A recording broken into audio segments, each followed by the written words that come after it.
Hello students, thank you for watching this video, and in this video we will discuss about one of the questions that has appeared in GMAT Focus. This question looks like it has come from time speed distance, so let's just quickly pay attention to it. It's a data sufficiency question now which appears in the data insight section. The velocity v feet per second of a model rocket t seconds after the launch is given by this expression. So we already know that this is the equation that gives us the relationship between the time t and the velocity v after t elapsed time, where c is a positive constant. The question is, what is the velocity of the rocket 2 seconds after it was launched? So the velocity of the rocket 2 seconds after it was launched can be calculated by minus 32 multiplied by 2 plus c. So what is unknown here? C is the only unknown, so we have to find out the value of C.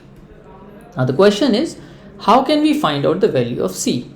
If the statement gives us any consistent relationship between V and T at a particular instance, then we can calculate the value of C by substituting those two values. Let us see the first statement. And yeah, just to make you understand better, I also have copied one of the figures that you can see that, see, this is the kind of motion when a rocket is being launched.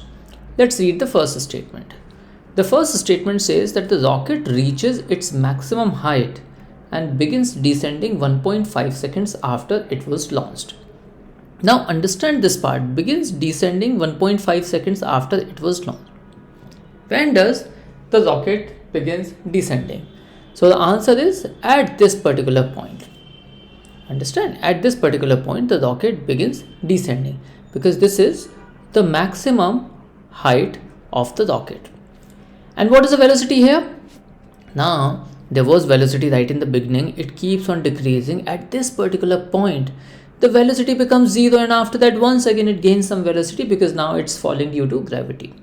So the very important part to answer this question is to understand that the velocity at the maximum height is 0, and therefore we can substitute v equal to 0 at t equal to 1.5. we can substitute v equal to 0 minus 32, t is 1.5 plus c, which gives us the value of c is equal to 48. As soon as we have the value of c, we can just quickly substitute it here and then get our answer. Therefore we said the first statement is sufficient to answer the question. Having said that, B, C and E options can be eliminated. Now we are left with only two options, option A and option D. Let's look at the second statement now. The second statement says the rocket's initial velocity was 48 feet per second.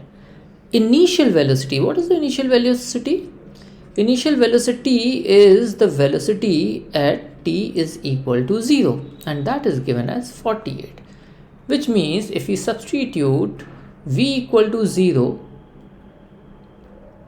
at velocity is 48, so v equal to 48 at t equal to 0, then we again get c equal to 48, and therefore this statement also is sufficient because as soon as we have the value of c, we can substitute it back here and then get our answer. Therefore the answer of this question is option D. Now comes another very important assertion here, that if you have watched my data sufficiency rule book video which is listed on my YouTube in the playlist, you can just watch those 9 videos, total 75 minutes duration. You can see I have stated one of the rules that confirms that our answer is correct. The first and second statement can never be in contradiction to each other when they give us an answer, when they are sufficient, and that is exactly what's happening here. So we are just witnessing one of the rules getting applied just to confirm that our answer is correct. The answer is D option. If you like this video, then please click on like, subscribe the channel. That really helps in making it reach to the maximum audience and help them. Thank you so much.